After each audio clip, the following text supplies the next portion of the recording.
I never wanted to wear my glasses.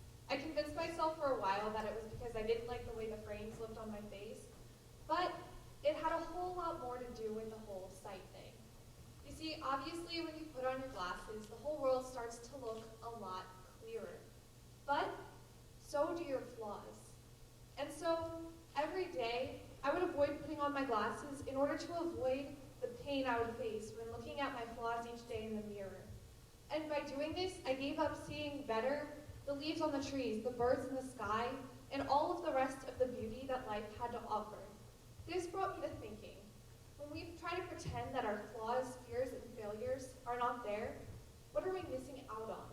What are we failing to see and failing to learn from this? Today, I would like to tell you a bit about what I have learned throughout my life, about acknowledging, accepting, and coming to terms with your fears, flaws, and failures.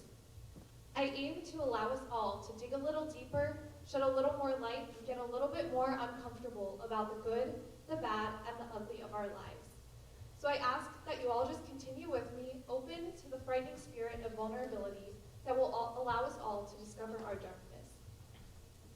I've found that it's important to embrace the future, knowing the fears, failures, and flaws that we have. In order to do this, we must first find the flaws that we may not have already known that we have, and acknowledge the ones that we already knew about. Now, it's important that when we do this, we need to acknowledge them fully, acknowledge them for all that they are. Because if we try to pretend that we're not there, we're simply wasting time. We all have flaws, and we all have failures. They're just part of what makes us human.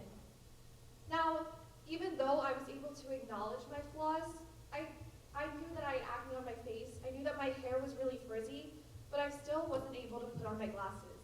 This was because I had not yet come to terms with these flaws that I had. Now, all of us have flaws, and I know as well as you do that it is so easy to let these flaws take over our whole lives. But we cannot allow this to happen. As I said before, we were meant to be flawed. All of us have these flaws. If we spend our whole time moping about the fact that we have them, we're wasting time because we're not finding ways to turn these flaws and use them to our advantages. Failure is just a part of life. And it's also important that when we acknowledge our failures and flaws to each other, we're then able to know that I don't find myself to be perfect. I am not just looking at you and pointing out all of the flaws that you have, but I know that I have my own too. Now, a lot of us, especially here at STEM, but at other area schools that you may all go to, it seems like failure isn't an option, but it's a lot more of a benefit than we may really know. We're not incredibly far into this school year, but my psychology teacher has already begun to drill into our minds that we will fail. We will, and most of us already have, create experiments in which the results go completely against what we hypothesized, that will not run smoothly or will just fall apart as a whole. But when we make these mistakes, we are able to correct our techniques and planning methods for the future. It's also important to note that since my psychology teacher approaches these failures that we have with such a positive sense of hope, we are able to look forward to the future with hope instead of negativity as well. Now, I know as well as you do that fear is a completely different side of the spectrum, but I believe that fears and failures have a lot more to do with each other than we may really know. In my experience, I feel as though much of our fear of the future has to do with our inability to properly process the mistakes that we have made in the past. This is greatly conveyed to me by something that my father told me when I was young. One time when I was very little, my dad and I were about to make the 3-hour road trip up to Penn State, and I made the terrible mistake of deciding to drink a ton of milk and eat a ton of food before getting in the car. So as we got closer to Penn State, I began to feel very sick, and eventually I got sick everywhere. So the next time that I was getting into the car to go up to Penn State, I told my dad about how fearful I was, that I would become sick again.